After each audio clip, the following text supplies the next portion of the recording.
جادو کی کروانے کی عام طور پہ وجوہات کیا ہوتی ہیں؟ Very simple.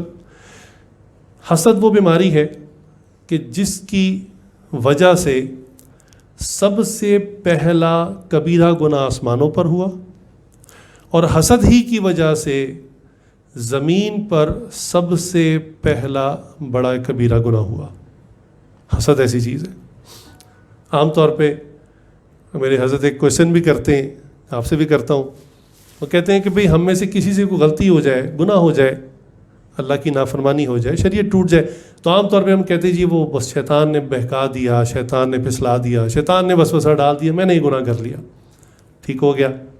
لیکن بتائیے کہ جب آدم علیہ السلام کو سجدہ کرنے کے لیے اللہ نے کہا تھا اور شیطان کو کہا تھا کہ تم بھی سجدہ کرو، تو بتائیے اس وقت کون سا شیطان تھا جس نے اس شیطان کو روک دیا، جس نے اس کو وسوسہ ڈالا، جس نے اس کو بہکایا؟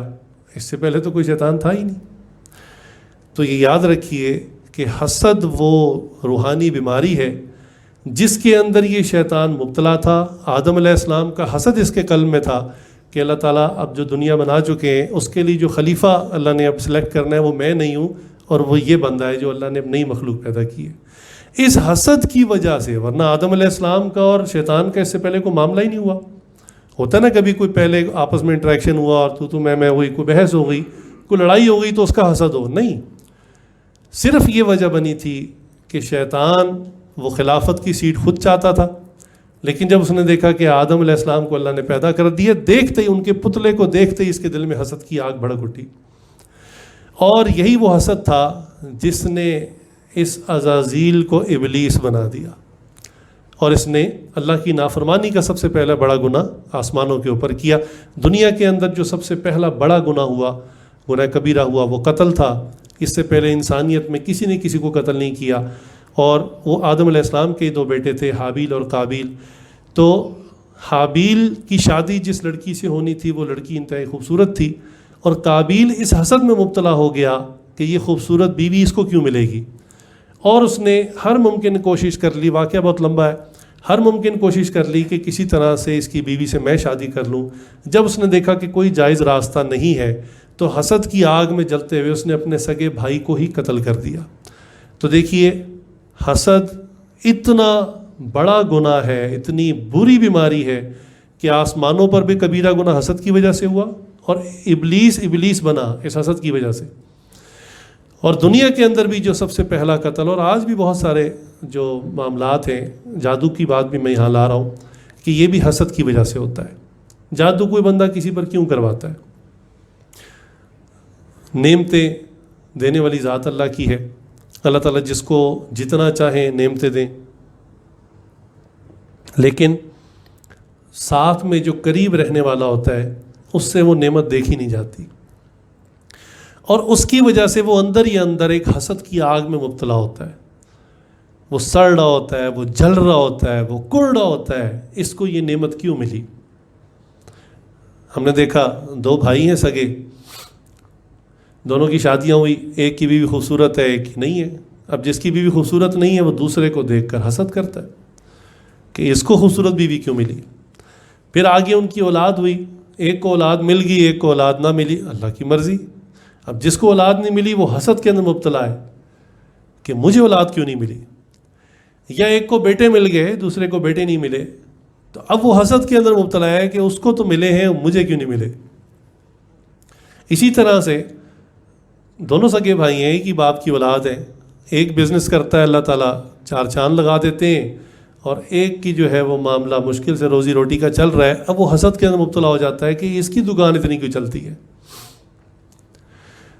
اسی طرح سے بچوں کی آگے شادیوں کے معاملات، کہ میرے بیٹی کا تو رشتہ ابھی تک نہیں آیا، اس کی بیٹی تو اپنے گھر میں خوش و خرم ہے. کیوں ہے خوش؟ یہ وہ آگ ہوتی ہے جو اندر لگی ہوتی ہے. اب چونکہ ہوتا یہ قریب والا، یاد رکھیے حاسد غیر آدمی نہیں ہوتا. سڑک پہ چلنے والا اجنبی آدمی آپ سے کبھی حسد نہیں کرے گا، وہ آپ کو جانتا ہی نہیں، اس کو آپ سے غرض ہی کوئی نہیں.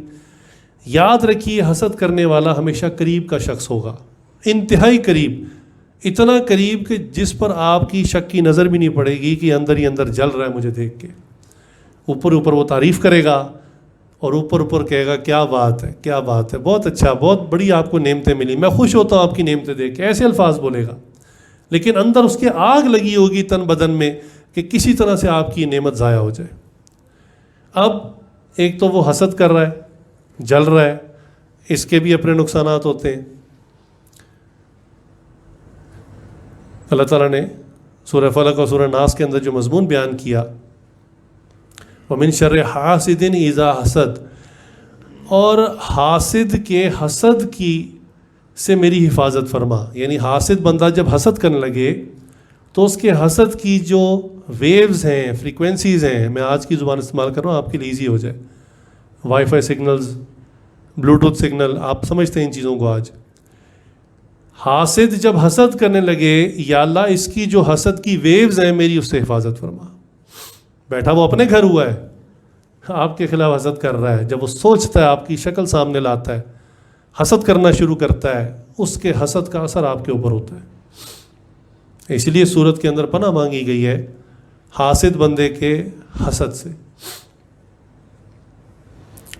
تو یہ یاد رکھیے، ہمیشہ قریب کا آدمی ہوگا، بظاہر آپ کے منہ پہ جھوٹی تعریف کرے گا، بظاہر آپ کا خیر خواہ بنے گا، لیکن اندر ہی اندر حسد کی آگ میں جل رہا ہوگا. اب حسد جب ترقی کرتا ہے، بڑھتا ہے، اب یہ ہے نا کہ وہ حسد تو کر رہا ہے لیکن دیکھا آپ تو خوش و خرم ہے، ماشاءاللہ آپ کو تو کچھ نہیں ہوا.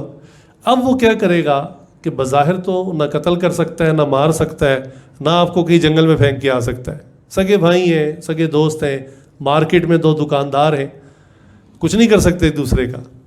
تو پھر وہ چور راستہ اختیار کرتا ہے، جس کو کرائے کا قاتل کہتے ہیں نا، کرائے کا قاتل، کہ جی کسی بندے کو پیسے دے کے کسی کو مروا دینا.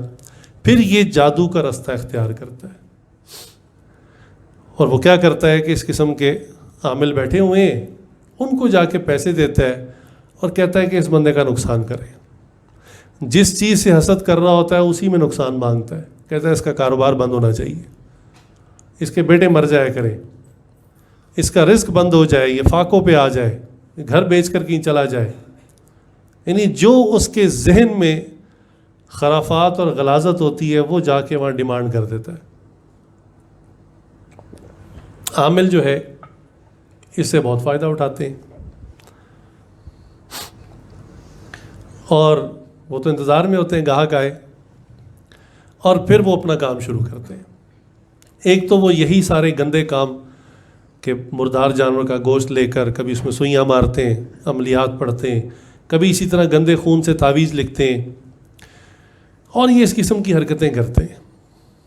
اور جادو بہرحال اثر رکھتا ہے. ہم جادو کو واقعی نہ مانتے اگر اللہ کے حبیب صلی اللہ علیہ وسلم کے اوپر نہ ہو جاتا. اس سے پہلے کہ میں آپ کو واقعہ سناؤں، اتنی بات سمجھ لیں کہ دنیا کے کسی غلیظ کلام میں اتنی جرت نہیں کہ اللہ کے حبیب صلی اللہ علیہ وسلم کے اوپر اثر انداز ہو جائے. مگر اللہ تعالیٰ ہمیں کوئی چیز سمجھانا چاہتے تھے، کسی چیز کا ثبوت دینا چاہتے تھے، یہ ایگزسٹ کرتی ہے. اگر اللہ کے حبیب صلی اللہ علیہ وسلم کے اوپر نہ ہوتا، جس مرضی صحابی بھی ہو جاتا، ہم یقین نہ کرتے. ہم کہتے پتہ نہیں کوئی اور ان کو مرض ہوگا، کوئی بیماری ہوگی، ہم نہ مانتے اس کو. لیکن اتنی مضبوط احادیث میں اس کا ذکر ہے، بخاری اور مسلم جیسی مستند ترین کتابوں کے اندر اس جادو کے پورے واقعہ کا ثبوت ملتا ہے.